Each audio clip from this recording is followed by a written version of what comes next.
Case உங்களை தான் நான் பார்த்திருக்கிறேன், வேற யாரும் இல்லை. அதனால நீங்க வாழ்க வளமுடன், கர்த்தர் உங்களை ஆஸ்வதிப்பாராக. இந்த நாளிலும் இன்னொரு சுத்திகரிப்பு. அங்கங்க கீச்சு மூச்செல்லாம் சதங்க கூடாது. ஓகே, இருமுனா கூட இரும்ப கூடாது. அப்படியே வாயை மூடிக்கணும், அப்படியே போயிடணும். இல்லை ஆரதை முடிச்சுட்டு போயிடணுன்றேன். ஆமா, ரைட். கர்த்தர் உங்களை ஆஸ்வதிப்பாராக. சீக்கிரமா நான் முடிச்சு அடுத்த பகுதிக்குள்ள போகலாம் அப்படி சொல்லி நினைக்கிறேன். எவ்வளோ சீக்கிரமாக அந்த மெசேஜ் பேச முடியுமோ அவ்வளோ சீக்கிரமாக பேசிட்டு அவங்களை நான் அந்த சுத்திகரிப்புக்குள்ளே நடத்தலாம் என்று வாஞ்சிக்கிறேன். கர்த்தர் உதவி செய்ய. வெளிப்படுத்தல் புஸ்தகம் 20வது அதிகாரம், இந்த வருடத்தின் கடைசி முடிச்சிட்டோம். வெளிப்படுத்தல் 20, அதில் இருக்கிற 11, 12, 13 இந்த 3 வசனங்களை வாசிங்க. பின்பு நான் பெரிய வெள்ளை சிங்காசனத்தையும் அதின் மேல் வீட்டிருக்கிறவரையும் கண்டேன். பூமியும் வானமும் அகன்று போயின.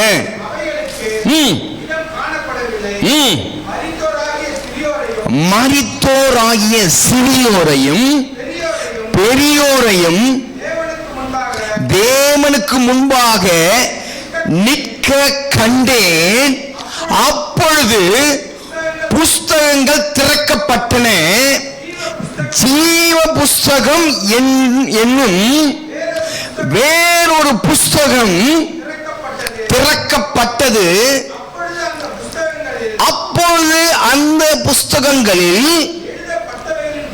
எழுதப்பட்டவைகளின்படியே மரித்தோர் தங்கள் கிரியைகளுக்கு தக்கதாக நியாய தீர்ப்பு அடைந்தார்கள்.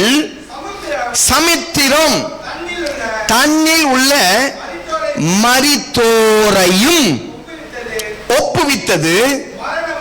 மரணமும் பாதாளமும் தங்களில் உள்ள மரித்தோரை ஒப்புவித்தது.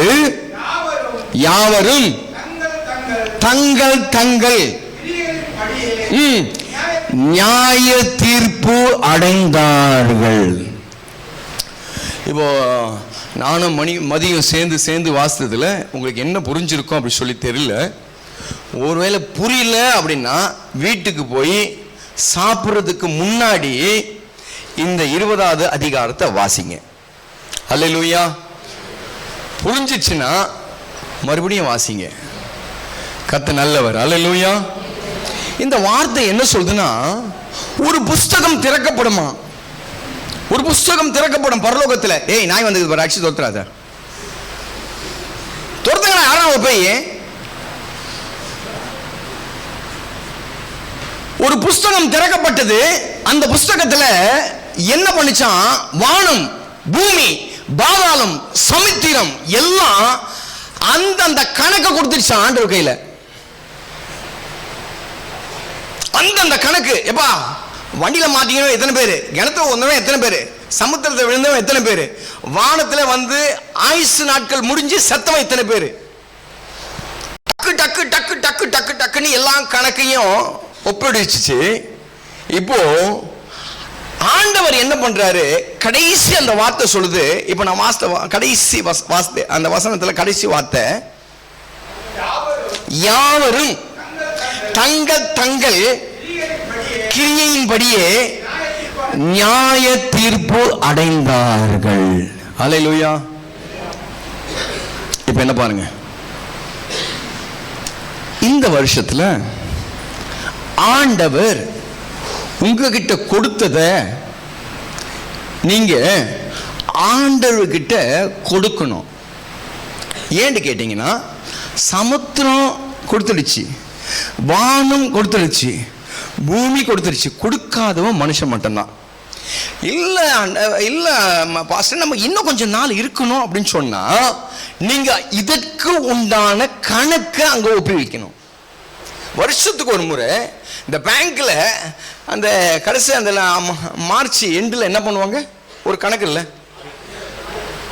அக்கௌண்ட்ஸ் க்ளோஸ் பண்ணுவாங்க. இப்போ வருஷத்து முடிவில் நீ அக்கௌண்ட்ஸ் க்ளோஸ் பண்ணி ஆகணும். அப்போ ஆண்டவர் க்ளோஸ் பண்ணாத பட்சத்தில் ஆண்டவர் கணக்கு கேட்பார். கணக்கு கேட்பார். கொடுத்ததை வச்சு கணக்கு கேட்பார். இந்த வருஷம் கொடுத்தேன் இல்லை, இந்த வருஷம் என்ன கொடுத்தேன்? ஜனவரி மாதம் 1ஆம் தேதியிலேருந்து இந்த கடைசி டிசம்பர் மாதம் 30ஆம் தேதி வரைக்கும் கிட்டத்தட்ட 12 மாதம், கிட்டத்தட்ட 365 நாள் உனக்கு சுகத்தை கொடுத்தேன், உனக்கு பலத்தை கொடுத்தேன், கையில் காசை கொடுத்தேன், அறிவை கொடுத்தேன். இந்த கிளாஸ்லேருந்து அடுத்த கிளாஸுக்கு போயிட்டு, இந்த லெவல்லேருந்து அடுத்த லெவலுக்கு போயிட்டு கணக்கு ஒப்புவி. நான் ஏற்கனவே கொடுத்தல, அதுக்கு கணக்கு ஒப்புவி. ஆண்டவன் நியாயம் தீர்க்கும் போது கரெக்டா நியாயம் தருவாரு. ஆதாம் ஏவாளை நியாயம் தீர்க்கும் போது கரெக்டா நியாயம் தீர்த்துட்டாரு. தோட்டத்தினுடைய கனியை புசி, ஒரு கனியை புசிக்காத அப்படி சொல்லி மீறி செய்யும் போது அங்க நடந்த நியாய தீர்ப்பு என்ன தெரியுமா? தோட்டத்தை விட்டு நிர்வாணியாய் 2 பேரையும் வெளியே துரத்திட்டாரு. அங்க ஒரு நியாய தீர்ப்பு கரெக்டா நடந்தது. முதல் நியாய தீர்ப்பு. 2வது நியாய தீர்ப்பு 120 வருஷங்கள் அங்கே நோவா பிரசங்கம் பண்ணுகிறான், கத்துகிறான், தெய்வம் வரப்போகிறார், பாவம் செய்யாத, பாவம் செய்யாத, பாவம் செய்யாத, ஜலத்தினால் இந்த பூமி அழிய போகுது, பாவம் செய்யாத கத்துனா எந்த ஜனமும் கேட்கிற பாடில்லை. அங்க ஒரு பெரிய நியாய தீர்ப்பு, முழு உலகமும் அழிந்தது. அடுத்த நியாய தீர்ப்பு சோதம் கொமோரா பட்டணம். ஆணோடு ஆண், பெண்ணோடு பெண் சேர்ந்து அவலட்சணமா இந்த இடத்துல ஒரு ஆணை விட மாட்டான், வசீகரமா துணிய போடுறான், வசீகரமா ஆடுறான், வசீகரமா குடிக்கிறான், வெறிக்கிறான். நீதிமானாகிய லோத்து வெளியே உட்கார்ந்து வேதனைப்படுகிறான், உள்ளே போக மனம் இல்லாமல் வேதனைப்படுகிறான். லோத்துடைய நீதிமானாகிய லோத்துடைய 2 பிள்ளைங்களும் கல்யாணம் ஆவதுக்கு முன்பதாக அவருடைய காதலனை கொண்டு வந்து வீட்டில் வைக்கிறாளுங்க. கல்யாணம் ஆவதுக்கு முன்பதாக மருமகன்மார் வீட்டில் நிற்கிறான். ஆண்டவருக்கு கோபம், எரிச்சல். சோதம் குமாரா பட்டணம் முழுவதையும் அழித்தார், முழுவதையும் அழித்தார். பேசிக்கொண்டே போகலாம். எகிப்து என்றாவே பாவம், இருள் நிறைந்த இடம் என்று சொல்லி அர்த்தம். அந்த எகிப்து முழுவதையும் அந்த தேசத்துல ஒருவனும் இராதபடிக்கு எல்லாரையும் கடலில போட்டு மூடி போட்டார். கடலை ஒரு பெரிய அழிவு. இது ஒரு பட்டணம், தேசம் அப்படின்னு சொல்லலாம். நியாய தீர்ப்பு தனி மனுஷனுக்கும் வரும். அப்போஸ்தலர் காலத்துல அனனியா சப்பீரால் என்று சொல்லி ஒரு குடும்பம் இருந்தது, தனிப்பட்ட குடும்பம். அந்த குடும்பம் தெய்வத்துக்கு முன்பதாக பொய் பேசினபடினாலே, அழகா அந்த வசனம் அப்படிதான் சொல்லுது. அந்த வசனம் சொல்லும் போது 5வது அதிகாரம் எத்தனாவது வசனமா? 4 வாசிங்க.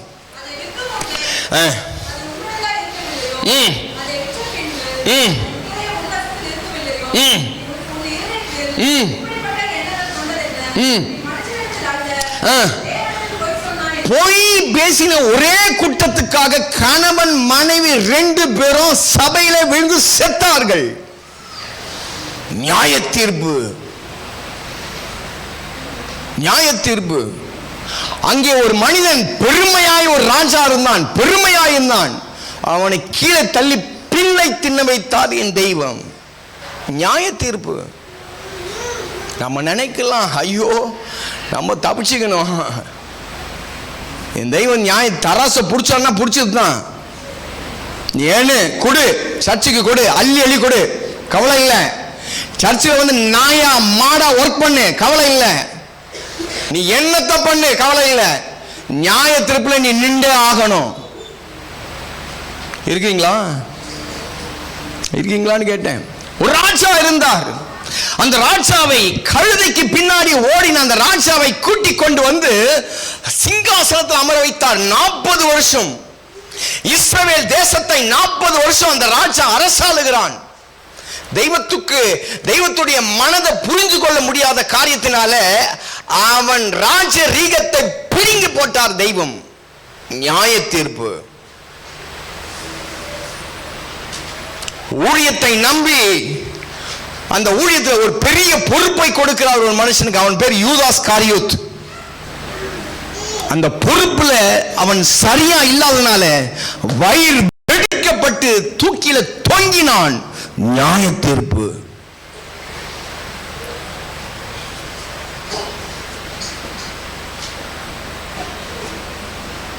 பெரிய திறமைகளையும் தாழ்ந்துகளையும் கொடுத்து ஒரு நல்ல ஒரு தெய்வத்துடைய அந்த ஊழியத்தின் வழியிலே வருகிறதான ஒரு மனிதன்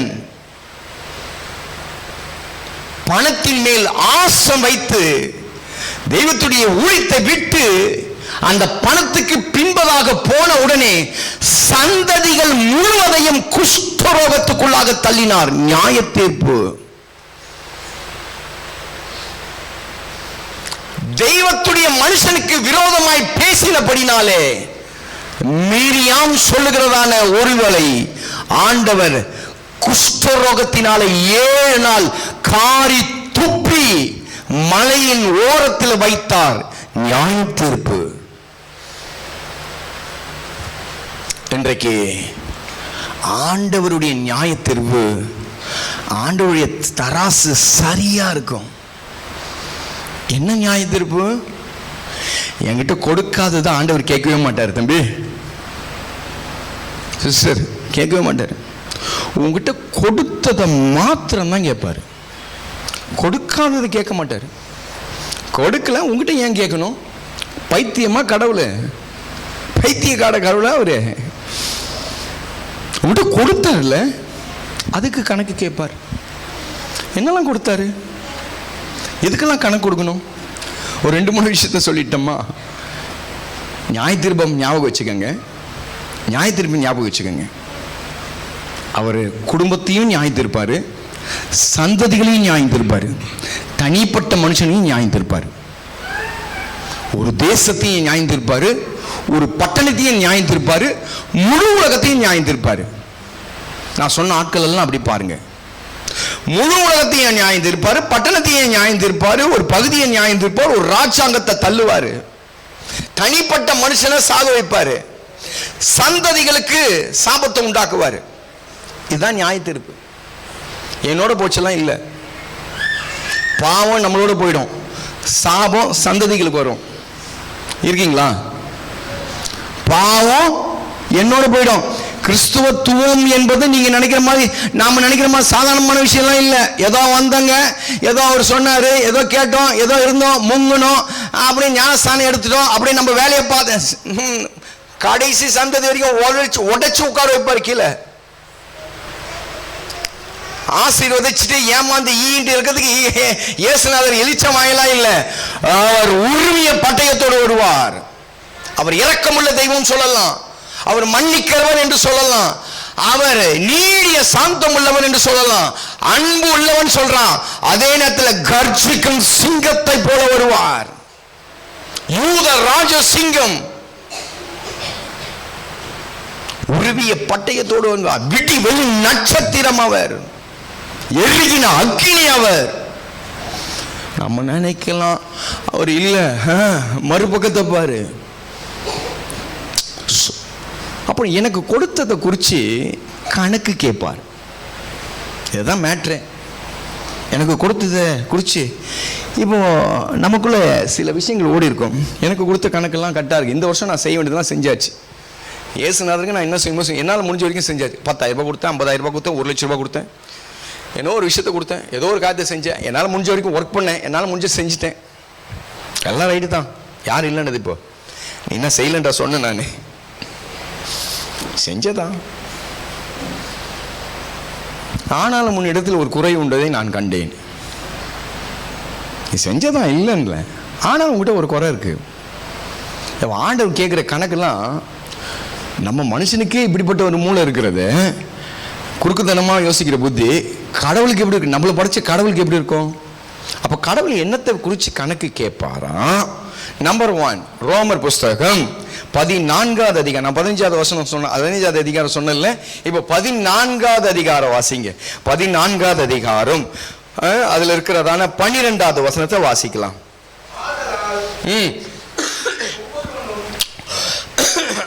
ஆதலால் நம்மில் ஒவ்வொருவனும் தன்னை குறித்து தேவனுக்கு முதலாவது தன்னை குறித்து தெய்வத்துக்கு கணக்கு ஒப்புவிக்க வேண்டும். உன் காசு பணம்லாம் ரெண்டாவது இருக்கட்டும், உடைய மற்ற மேட்டர்லாம் ரெண்டாவது இருக்கட்டும். உனக்கு கொடுத்த தாளந்துகள் எல்லாம் நான் பாடின்னு தான் இருக்கிறேன், நான் ஆடின்னு தான் இருக்கிறேன், நான் படிச்சுன்னு தான் இருக்கேன், நான் குதிச்சுன்னு தான் இருக்கிறேன், அதெல்லாம் ரெண்டாவது இருக்கட்டும். உன்னை குறித்து கணக்கு எத்தனுவா. உன்னை ஆண்டவர் படைத்தார்ல, படைக்கும் போது எப்படி இருந்தா, அடுத்த நாள் எப்படி ஆன, அடுத்த வருஷம் எப்படி ஆன, அதுக்கு அடுத்த வருஷம் எப்படி ஆன, இப்போ எப்படி இருக்கிற, உன்னை குறித்து முதல்ல கணக்கு வைங்க. உன்னை குறிச்சுனா எல்லாமே A to Z. உன்னை குறிச்சுனா உன்னை குறிச்சு தான். உன் ட்ரெஸ்ஸை குறிச்சு, உடைய நடையை குறிச்சு,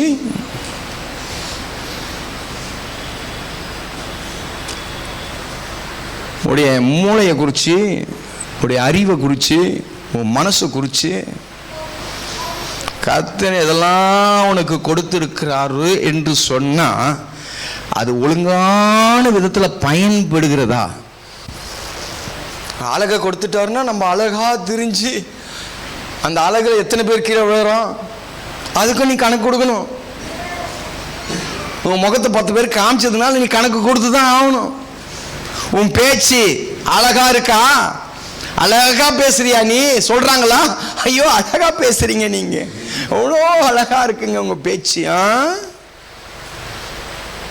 அங்க போ இருக்கு, உன் அழகான பேச்சுக்கு இருக்கு. வாயில என்னத்தை விடுவாருன்னு தெரியாது, அழகான பேச்சுக்கு அங்க இருக்கு. இந்த WWE அப்படின்னு சொல்லி அந்த சண்டை படத்தை பார்க்கறது வழக்கம். இப்பெல்லாம் இல்லை, அது முன்னாடி. இப்பெல்லாம் இல்லை, இப்பெல்லாம் பார்க்கறதில்ல. இப்போ எனக்கு சண்டை போடவும் நேரம் இல்லை, சண்டையை பார்க்கறதுக்கும் நேரம் இல்லை. சண்டை பண்ணவன சண்டை பண்ணால் அதை வேடிக்கை பார்க்கறதுக்கு எனக்கு நேரம் இல்லை இப்போ. அப்போது ஒருத்தன் என்ன பண்ணுவான், கொஞ்சம் புழு எடுத்துன்னு போவான், கையில் பையில் போட்டுருப்பான். தெரியுமா, நீங்கள் பார்த்துருக்கீங்களா? எத்தனை பேர் பார்த்துருக்கீங்க? கொஞ்சம் பையில் புழு வச்சுருப்பான். ஆள் பார்க்கறதுக்கு தவுளுன்னு இருப்பான், டவுனுன்னு இருப்பான். பெரிய ஜெய்சாண்டிங்கெல்லாம் வந்து நிற்கும். இவன் என்ன பண்ணுவான், ஓடி போய் இங்கேருந்து ஓடி போய் தவளை மாதிரி இருப்பான். எதிரி அவன் கழுத்தை பிடிச்சி பையிலேருந்து எடுத்து வாயில சொருகிடுவான். இருக்கீங்களா? அவன் மாடு மாதிரி இருப்பான். அந்த புழுவை பார்த்தோன்னா ஐயோ அதுக்குள்ள போட்டுடுறான், 4 அடி அடிப்பான் மூஞ்சில.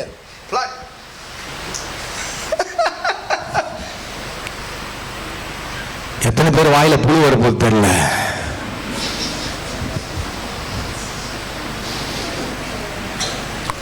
படிப்பு என்னத்துக்கு பிரயோஜனம்? படிப்பு என்னத்துக்கு பிரயோஜனம்? உன் வேலை மொத்தம் புண்ணியமா இருக்கா? உயர்ந்த ஸ்தானத்துல நல்ல வேலையை கொடுத்திருக்காரு, நல்ல வேலையை கொடுத்திருக்காரு. ஸ்டீபன் அடிக்கடிக்கு சொல்லுவாப்புல என்கிட்ட, நான் எங்கேயோ இருக்க வேண்டிய ஏதோ இருக்க வேண்டியது, இங்கே நல்லா சம்பாதிக்கிறேன். அவர் சம்பாரிச்சு ஒரு கப்பு டீ வாங்கி கொடுத்துருக்காரு டெய்லி. எனக்கு டெய்லி ஒரு கப் டீ வந்துடும். எனக்கு டீ கொடுத்ததுனால நீ போக வச்சுக்கோ, உனக்கு வேலை கொடுத்ததுனால நீ எங்கே போவ சொல்லுங்க. நல்ல வேலை கொடுத்துருக்காரு, நல்லா படிச்சிருக்கிறேன்,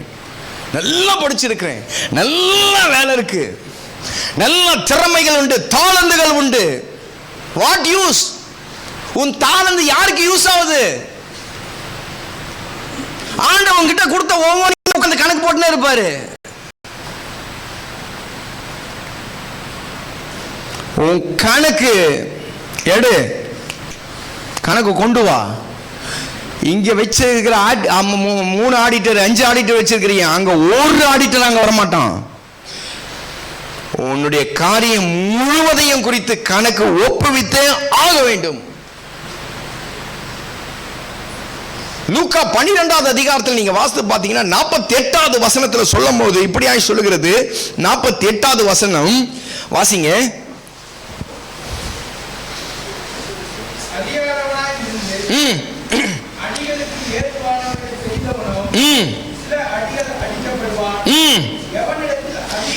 எவனிடத்தில் அதிகம் கொடுக்கப்பட்டதோ அவனிடத்தில் அதிகம்.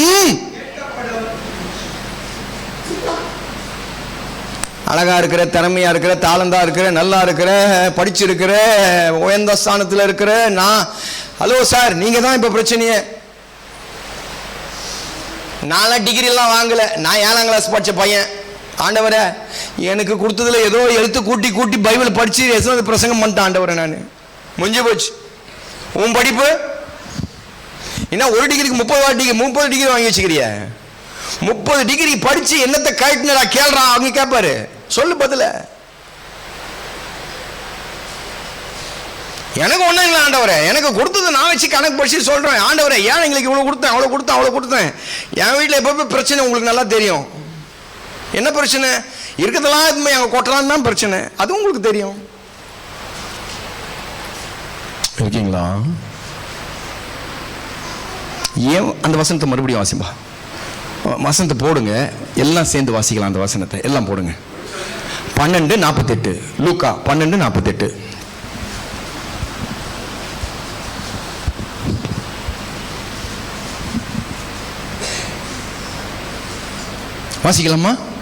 வாசிக்கலாமா? 1 2 3.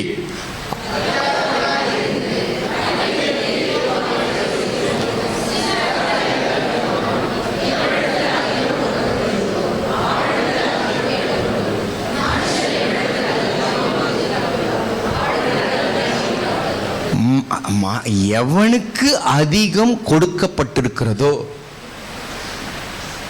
உனக்கு தாளந்துகள் அதிகமாக கொடுத்திருக்கலாம், ஒருவேளை பேச்சு திறமைகள் அதிகமாக கொடுத்திருக்கலாம், பாடுகிற திறமைகள் அதிகமாக கொடுத்திருக்கலாம், கையில நல்லா நடமாடலாம், நல்ல சம்பாதனையா இருக்கலாம். நீ எல்லாத்தையும் குறித்து என் தெய்வத்துக்கு கணக்கு சொல்லி ஆகணும். ஏன்னு கேட்டீங்கன்னா, சங்கீதக்காரன் 96வது சங்கீதத்தில் 13வது வசனத்தில் அவர் சொல்லுகிறார். 96:13வது வசனம், அவர் வருகிறார், அவர் பூமியை நியாயம் தீர்க்க வருகிறார், பூலோகத்தை நீதியோடும் ஜனங்களை சத்தியத்தோடும் நியாயம் தீர்ப்பார். தப்பித்துக் கொள்ளலாம் என்று சொல்லி நினைக்காத. உன்னால தப்பிக்கவே முடியாது. உனக்கு கொடுத்த படிப்பு, எத்தனையோ பேர் படிக்கலைங்க ரோட்டில், எத்தனையோ பேர் படிக்கலைங்க ரோட்டில் இருக்காங்க. படிக்க வேண்டிய படிப்பு அந்த பிள்ளைங்களுக்கெல்லாம் ஆசையாகுது படிக்கிறதுக்கு. உட்காந்து 10 பாதம் தேய்ச்சின்னு இருக்கு. பஞ்சர் காலில் உட்காந்து பஞ்சர் போட்டுன்னு இருக்கான். அவன் படிக்காததுனால இல்லை, படிப்பு ஏறாதனால இல்லை, அவனால் படிக்க வைக்க முடியல. படிக்க வைக்க அவனுக்கு ஆள் இல்லை. என்கிட்ட எத்தனையோ பேர் கேட்டிருக்காங்க, நான் உங்களை முன்னாடி பார்த்துன்னு தான் நல்லா இருக்கும், ஏன் நீங்கள் தான் பிள்ளைங்களை படிக்க வைக்கிறீங்களே, அதனால என்னையும் படிக்க வச்சிருப்பாங்க சொன்ன ஆட்கள்லாம் உண்டு. நீ எத்தனை பேரை படிக்க வச்ச? நீ எத்தனை பேரை வாழ வச்ச? அதை தான் நேற்று சொன்னேன். ஏதாவது ஒரு 2 கண்ணு தெரியும் அவனை தத்து எடுத்துக்கப்பா. என்கிட்ட கொடுத்தா நான் தின்னு தான் இருப்பேன், என்கிட்ட கொடுத்தா நான் தின்னு தான். எனக்கு எவ்வளோ கொடுத்தாலும் பத்தாது. நான் மனுஷன் இல்லை. எனக்கு எத்தனை லட்சத்தை கொண்டு வந்து என் மேலே கொட்டினாலும் எனக்கு பத்தவே பத்தாது. நீயா ஒரு 2 பேர் எடுத்துக்கோ போ. ஊரில் பைத்தியக்காரன் இல்லை, பிச்சைக்காரன் இல்லை, யார் ஊரில் அனாதையா இல்லை, எவ்வளோ பேர் இருக்கிறான். போ, இங்கேயே கணக்கு ஒப்பு வச்சுடு. அங்கே போய் கணக்கு கேட்டாருன்னா நியாய தீர்ப்பு தான். இங்கேயே முடிச்சிடு கணக்கு, இங்கேயே ஃபைசல் பண்ணிடு, இங்கேயே டேலி பண்ணிடு கணக்கு, இங்கேயே க்ளோஸ் பண்ணிடு. பிரசங்கி எழுதின புஸ்தகத்தில் 12வது அதிகாரம் 1வது வசனம்.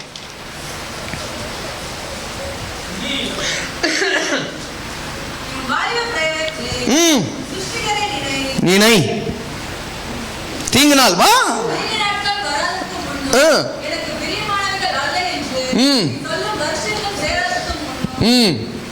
அங்கே அங்கே வசனம் சொல்லுது, உன் வாலிப காலத்தில் சிருஷ்டிகரை நினைச்சிடு.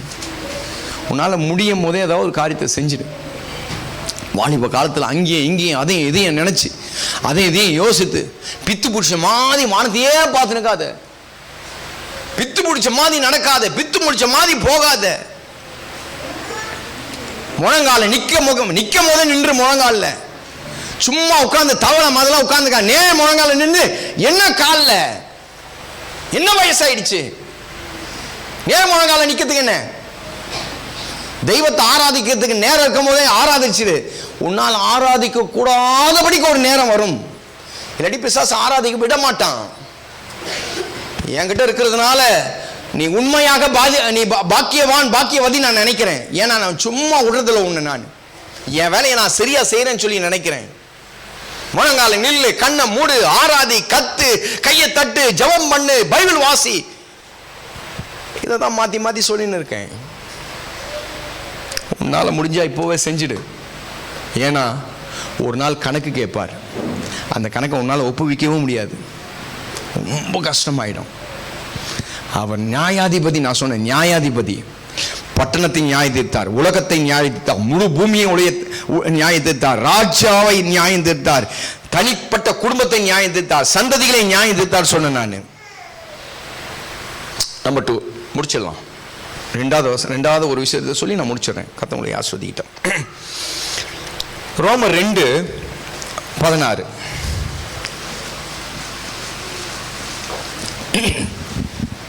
சீக்கிரம் வாசிங்க. என்னம்மா?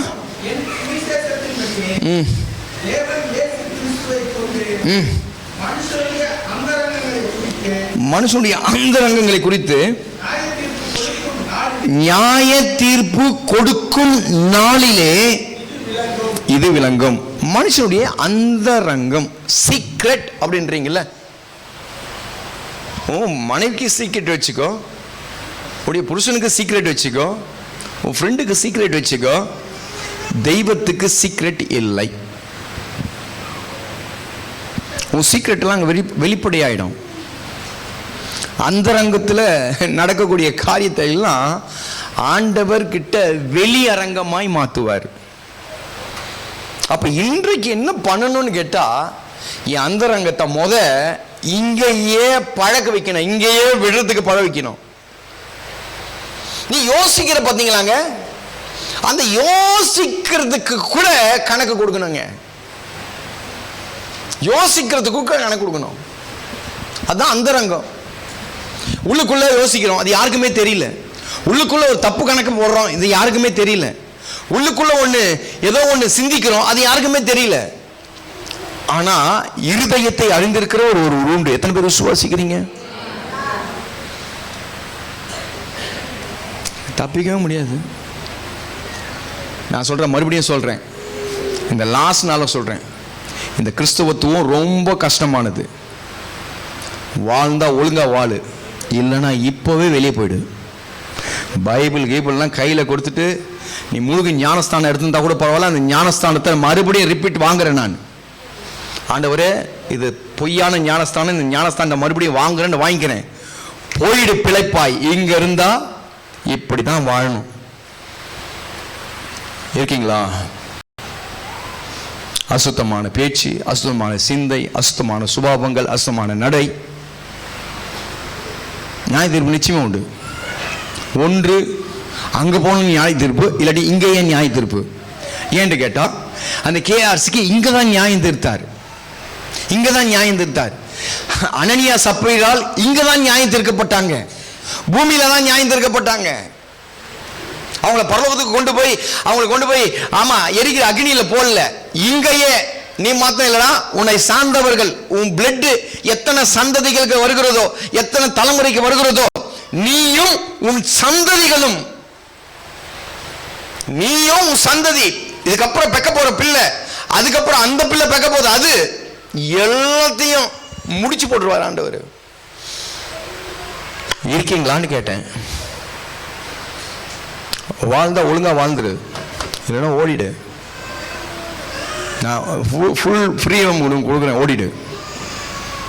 உன் கண்ணை சுத்தப்படுத்து, இருதயத்தை சுத்தப்படுத்து, வாழ்க்கையை சுத்தப்படுத்து, பேச்சை சுத்தப்படுத்து.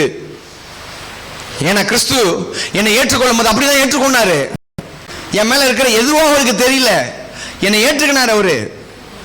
இன்னைக்கு எத்தனையோ பேரை நம்மளால ஏற்றுக்க முடியல, இன்னும் ஏற்றுக்க முடியலங்க. அதாங்க இருக்கிற பெரிய பரிதாபத்துல பெரிய பரிதாபம். சபை தாங்க எல்லாரும் ஏத்துக்கணும், கையை தீட்டி. ஆகினா தாங்க இயேசுநாதர் சிலையை வைக்கிறாங்க வெளியே, 2 கையை நீட்டி சிலையை வைக்கிறாங்க. ஏன் வைக்கிறாங்க? 2 கையை நீட்டி இருக்காரு இயேசுநாதர். எல்லாரும் வருத்தப்பட்டு பாரம் சுமக்கிற எல்லாரும் என்னிடத்துல வாருங்க, நான் உனக்கு இளைப்பாறுதல் தருகிறேன். 2 கையை நீட்டுறாரு. இவ்வளவாய் அன்பு கூர்ந்தேன், 2 இடத்துல கையை 2 கையை நீட்டுறாரு. இங்கேயே உன்னால அன்பா இருக்க முடியல, இங்கேயே அன்பா இருக்க முடியல, இங்கேயே ஒருவரை உன்னால ஏத்துக்கொள்ள முடியல. கண்ட சகோதரத்தில் அன்பு கூறாதவன் காணாத தெய்வத்தை எப்படி சந்திப்பான்? பார்க்கவே முடியாது. இருதயத்தில் சுத்தம் உள்ளவன் பாக்கியவான், அவர்கள் தெய்வனை தரிசிப்பார்கள். ஒழுங்கா மனம் திரும்பி ஏதோ வருஷத்துக்கு ஒரு முறை வந்தோம், உள்ள வந்தோம், ஏதோ 2 வசனத்தை பேசுவாங்க, அந்த வசனத்தை கேட்போம். அப்படியே கேட்டுட்டு போய் காலை எவகிட்டனா நீட்டுவோம், அவ கழுவி விடுவா, உள்ள வந்து உட்கார்ந்து இதான் இதை கொடுப்பாங்க, வாங்கி வாயில ஊத்தின்னு போயிலாம் நினைக்காத. அடுத்த வருஷம் கதையை முடிச்சிடுவாரு. ரெடியா உனக்காக வெட்டப்பட்ட பொட்டி ரெடியா இருக்கு, மரம் ரெடியா இருக்கு. ஜாக்கிரதை, ஜாக்கிரதை. எப்படியோ வாழலாண்டெல்லாம் இந்த கிறிஸ்துவ வாழ்க்கை வாழ முடியாது. இதற்கென்று ஒரு கோட்பாடு உண்டு, இதற்கென்று ஒரு ரூட் உண்டு. ஆகிய நான் சொல்றது இது ராட்சப்பாதை. வேதம் சொல்றது இது ராட்சப்பாதை. இந்த பாதையில நடக்கணும்னா ஏதோ அங்கே எங்க பராக் பாதையெல்லாம் நடக்க முடியாது. ராஜாவா அவருக்கு பின்னாடி போனோம். சங்கீதக்காரன் சொல்லுகிறான், கர்த்தரை நான் எனக்கு முன்பதாக வைத்திருக்கிறேன்.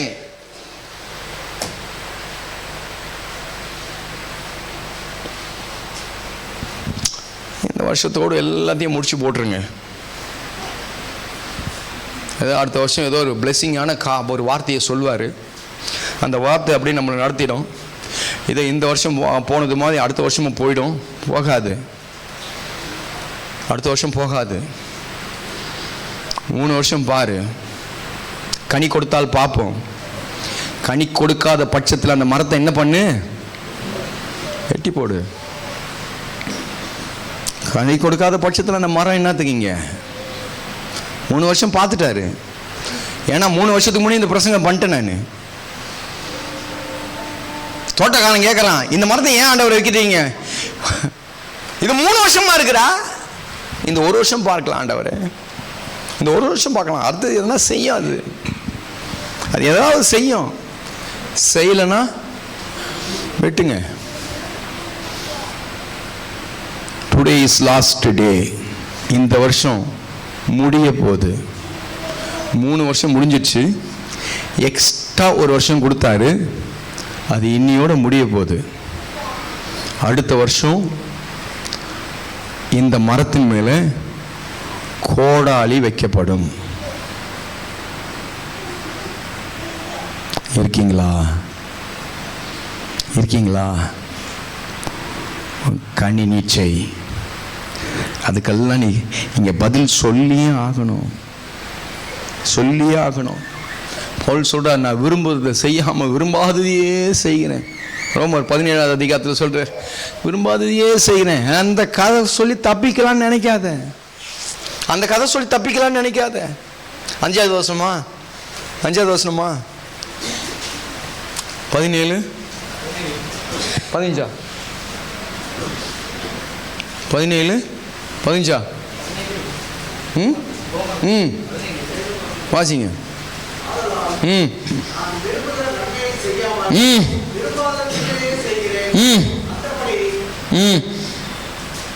வாசிங்க.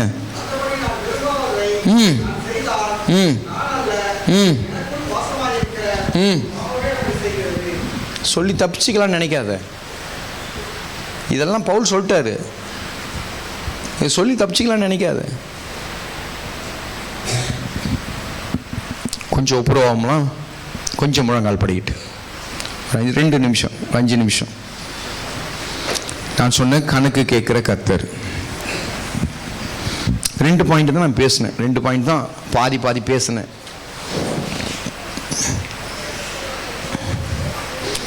அவர் நியாயம் தீர்க்கிறார், அவர் நியாயம் தீர்ப்பார். ஆதாமை நியாயம் தீர்த்தார், ஆதாம் ஏவாளை நியாயம் தீர்த்தார், சோதம் குமாரா பட்டணத்தை நியாயம் தீர்த்தார். நோவா வாழ்ந்ததான காலத்தில் உலகத்தை நியாயம் தீர்த்தார். பெருமையாய் இருந்த ஒரு ராஜாவை நியாயம் தீர்த்தார். தன்னுடைய வேலையை சரியா செய்யாத போன இன்னொரு ராஜாவை நியாயம் தீர்த்தார். ஒரு தீர்க்கதரிசியை நியாயம் தீர்த்தார். 2 விசுவாசியா இருந்த அனனியா சப்பிரால் என்கிற நியாயம் தீர்த்தார். கூட இருந்த சீஷன் ஒருத்தன் தான், அவனை நியாயம் தீர்த்தார். ஒரு பூமியை பூலோகத்தை நியாயம் தீர்க்கிறவர் இதுவரைக்கும் உன்னை நியாயம் தீர்க்காம இருக்கிறார். வார்த்தை எல்லாம் சரியா இருக்கா? உன்னை குறித்து தான் கணக்கு கேட்கிறார். ஃபர்ஸ்ட் கணக்கு நீ தான் சொல்லணும். குடும்ப வாழ்க்கை சரியா வாழ்றியா? உன் குடும்ப வாழ்க்கை சரியா இருக்கா? சரியான வாழ்க்கை தான் வாழ்றியா? இல்ல ஏதோ அடிமை போல இருக்கிறியா? அடிமை போல நடத்துறியா? உன்னை நியாயத்திருக்கிறோம். உன் கணக்கு உன் கணக்கு சொல்லு. உன் கணக்குல கோளாறு உனக்கே அது நல்லா தெரியும். இருதயத்தின் பாவம் இருதயத்துக்கே தெரியும்.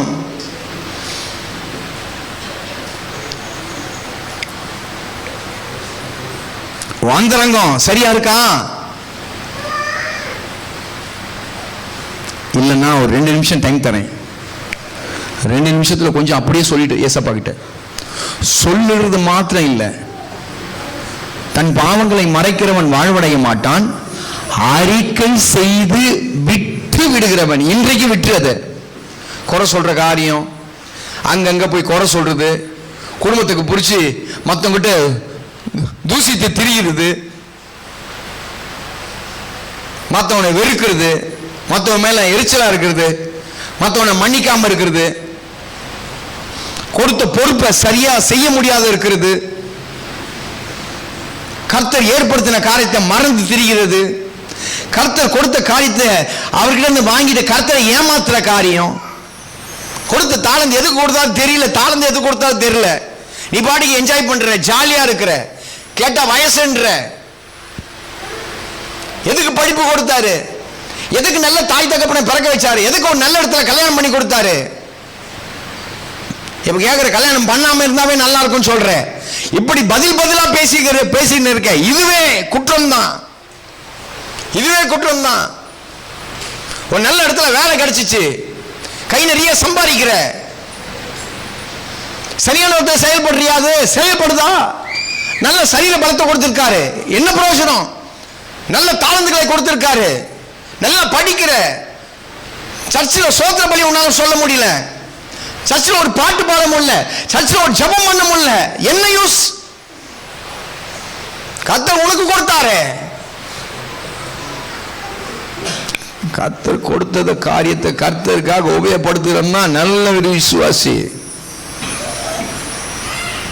இன்னும் கொஞ்சம் அழக இன்னும் கொஞ்சம் சரிப்படுத்திக்கிற, அழகுக்காக உன்னுடைய பியூட்டிக்காக பல லட்சங்களை பல ஆயிரங்களை செலவு பண்ற,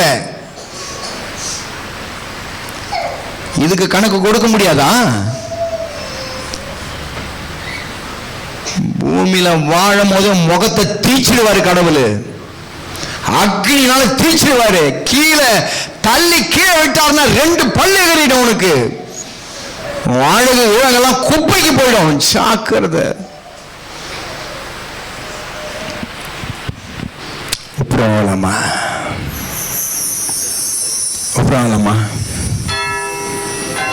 ஹல்லேலூயா. ஆண்டவரே என் கணக்கை இப்ப கேட்டுறாதீங்கப்பா, சொல்லுங்க, அவர்கிட்ட என்ன பேச முடியுமோ பேசிக்க. இந்த வருஷம் இன்னும் ஒரே ஒரு நைட் ஒரு 12 மணி நேரம் தான் உனக்கு டைம், அல்லது ஒரு 24 மணி நேரம் தான் உனக்கு டைம். இந்த வருஷத்துல உனக்கு சுக பலன் ஜீவன் ஆரோக்கியம் ஆசீர்வாதம் மகிழ்ச்சி சந்தோஷம் பிரயாசங்கள் எல்லாவற்றையும் கொடுத்த தெய்வம் இன்றைக்கு கணக்கு கேட்கிறார். கணக்கு கேட்கிறார்.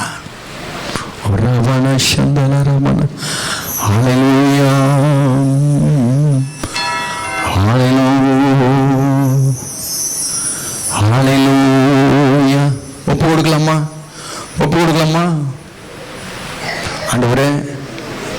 எங்களை முற்றிலுமாய் உம்முடைய திருப்பாதத்தில் தாழ்த்துகிறோம்.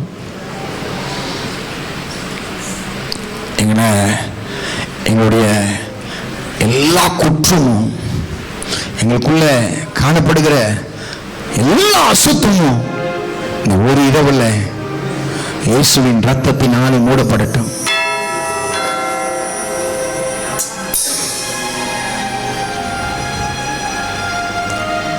அறியாது இருக்கிற காலங்களில் தேவன் காணாதது போல இருக்கிறார்.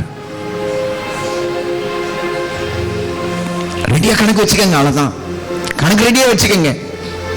உனக்கு கொடுத்ததை குறிச்சு கணக்கு கேட்பாரு, உன்னை குறித்து கணக்கு கேட்பாரு, நீ யோசிக்கிற காரியத்தை குறிச்சு கணக்கு கேட்பாரு, அந்த ரங்கத்தை குறிச்சு கணக்கு கேட்பாரு. இன்னும் பாயிண்ட்டுங்களா இருக்கு, நான் எடுக்கல, வேண்டாம்.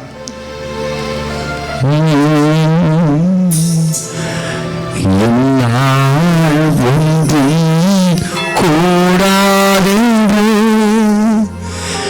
என்னை நான் தந்து விட்டேன், உம்மாய் எல்லாம் கூடும் என்று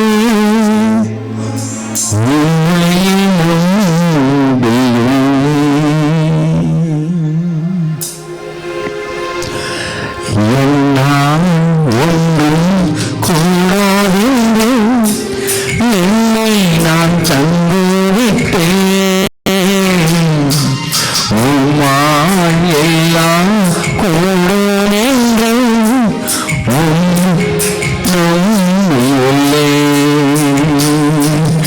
எல்லாம் ஒன்றும் கூடாதென்று என்னை நான் தந்து விட்டேன், உம்மால் எல்லாம் கூடும் என்று உம்மை நான் நம்பியுள்ளேன்.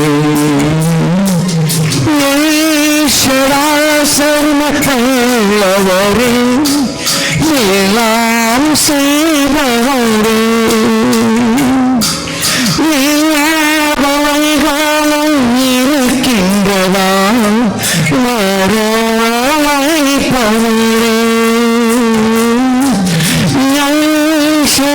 சர்வரே எல்லாம் செய்பவரே,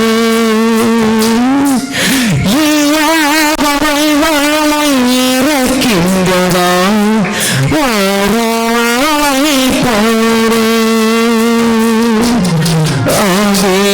ஆவேரனுக்கு செய்வனும் எனக்கும் செய்ய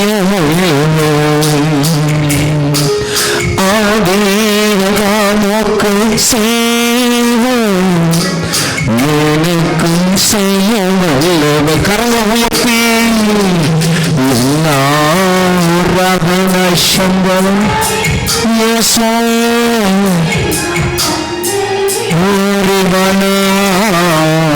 உம்மால் எல்லாம் கூடாது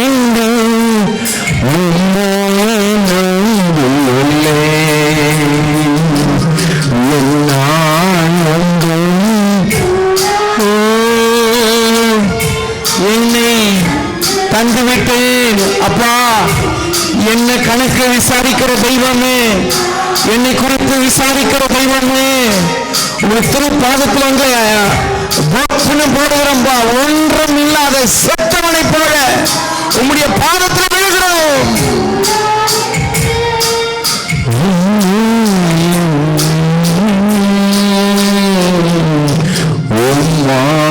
எல்லாம் கூடும்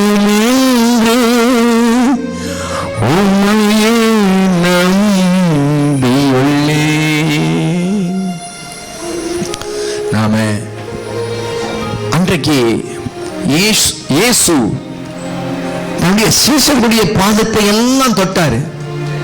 அதுக்கு என்ன காரணம் தெரியுமா? என்ன அர்த்தம் தெரியுமா? ஒருவேளை நான் மரணத்துக்கு போறேன், அடுத்த கட்டத்துக்கு போகிறேன், அடுத்த கட்டம் முடிஞ்சிச்சு, அடுத்த கட்டத்துக்கு நம்ம போகணும். என்னிடத்தில் உங்க மனசு ஏதாவது கஷ்டப்பட்டு இருந்தா, ஒண்ணு இப்போ உன் பாதத்தை தொட்டு நான் கிளியர் பண்ணிக்கிறேன். ரெண்டாவது, என்ன நான் தாழ்த்துகிறேன். நான் பெரியவனா இருந்தோம் என்ன நான் தாழ்த்துகிறேன். தெய்வத்துக்கு முன்பதாக நான் ஒண்ணும் இல்லை. மூன்றாவது, நான் இப்போ உன்னை கழுவுனாதான் எனக்கும் உனக்கும் பங்கு. நம்ம ரெண்டு பேருக்கு ஒரு பங்கு இருக்கணும்னு சொன்னா, ஒரு ரிலேஷன் இருக்கணும்னு சொன்னா, ஒரு உறவு இருக்கணும்னு சொன்னா, இப்போ இடம் கொடு.